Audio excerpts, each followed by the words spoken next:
താല്പര്യമില്ലാതെ ഒട്ടും താല്പര്യമില്ലാതല്ല അഭിനയിച്ചത്. അഭിനയിക്കാൻ ഒട്ടും താല്പര്യമില്ല. ചെയ്യുന്ന ജോലി കൃത്യമായിട്ട് ചെയ്യാന്നുള്ള എത്തിക്സ് ഉള്ളതുകൊണ്ടാണ് പണി ചെയ്യുമ്പോൾ കറക്റ്റായിട്ട് ചെയ്യുന്നത്.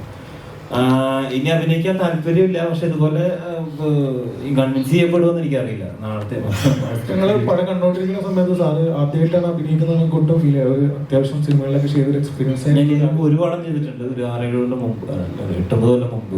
സോളോ എന്ന് പറഞ്ഞ പടം ടീക്കിൽ, അത് ഞാൻ മ്യൂസിക് ചെയ്ത പടം തന്നെ. അത് ഇതുപോലെ Bijoy is A very close friend അങ്ങനെ അഭിനയിച്ചതാണ്. എനിക്ക് അങ്ങനെ ഒരു പ്രത്യേക എക്സൈറ്റ്മെന്റ് തോന്നിയില്ല. നല്ല പടത്തിന് നല്ല ഇതായിട്ട് വർക്കായി ആ സീനും തോന്നിയത്. അപ്പൊ അതിന്റെ ഒരു എക്സൈറ്റ്മെന്റ് ഉണ്ടായിരുന്നു. സിനിമയില് ഒരു നായികയായിട്ട് അരങ്ങേറ്റം കുറിച്ചിരിക്കുകയാണ്. ഇതിനു മുമ്പ് ചെറിയ ചെറിയ റോളുകളൊക്കെ ചെയ്തിട്ടുണ്ടെന്ന് പറഞ്ഞു. ടൈറ്റ് കോമ്പറ്റീഷനുള്ള ഒരു ഫീൽഡാണ്.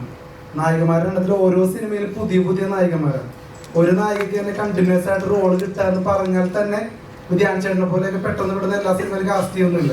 അപ്പോൾ എത്രത്തോളം ഇൻസെക്യൂർ ആണ് ഈ ഒരു ഫീൽഡ്?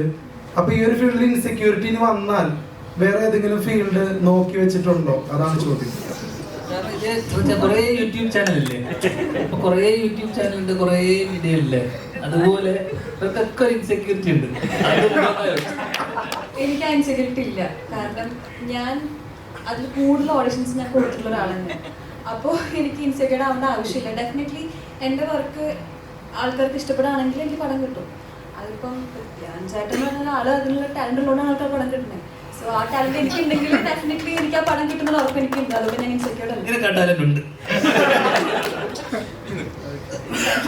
പ്രിയപ്പെട്ട മാധ്യമ ഒരൊറ്റ റിക്വസ്റ്റേ ഉള്ളൂ.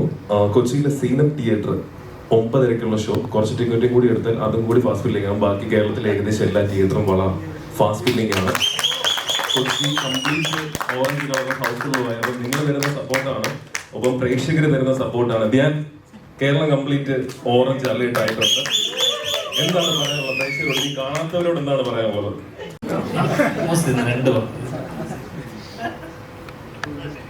ഇതും കൂടി കേട്ടോ ഭയങ്കര സന്തോഷം തോന്നുന്നു. നാളെ ഇതേപോലെ ഹൗസ്ഫുൾ ആവട്ടെ, ഓറഞ്ച് ആവട്ടെ. പാർട്ട് 2 എന്റെ ആവശ്യം ഉണ്ടെന്നുണ്ടെങ്കിൽ ഞാൻ അഭിനയിക്കും.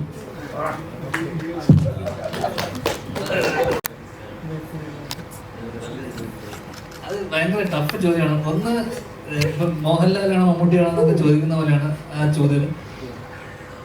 എനിഡേ മെസ്സിയാണ് ലോകത്തിന്റെ ഏറ്റവും ബെസ്റ്റ് പ്ലെയർ എന്ന് ഞാൻ വിശ്വസിക്കുന്നു. പക്ഷേ നേരത്തെ പറഞ്ഞ പോലെ ഏറ്റവും ട്രെയിൻഡ് ആയിട്ടുള്ള പ്ലെയർ അല്ലെങ്കിൽ ഏറ്റവും കഴിവില്ലാത്ത ഒരു ഗോഡ് ഗിഫ്റ്റഡ് ആണ് മെസ്സി എന്ന് തോന്നിയിട്ടുണ്ട് പലപ്പോഴും. ക്രിസ്ത്യാനോ അങ്ങനെ ഗിഫ്റ്റഡ് അല്ലാന്ന് തോന്നിയിട്ടുണ്ട്, ട്രെയിൻഡ് ആണ്. ഓക്കെ, അതുകൊണ്ട് എനിക്ക് ക്രിസ്ത്യാനോ ആണ് ഏറ്റവും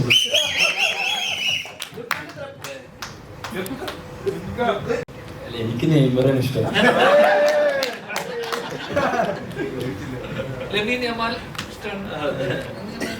അങ്ങനെ ഒരു ത്രോട്ട് ആരാണ് ഇല്ലേ?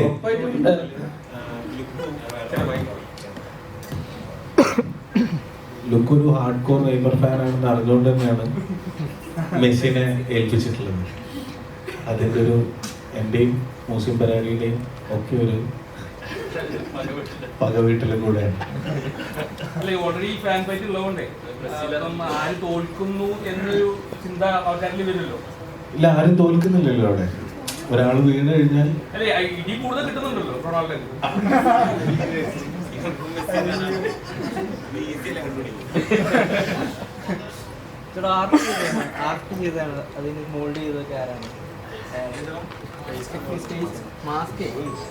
നമ്മുടെ production designer, art director Harsha നക്കൂത്തുന്നു.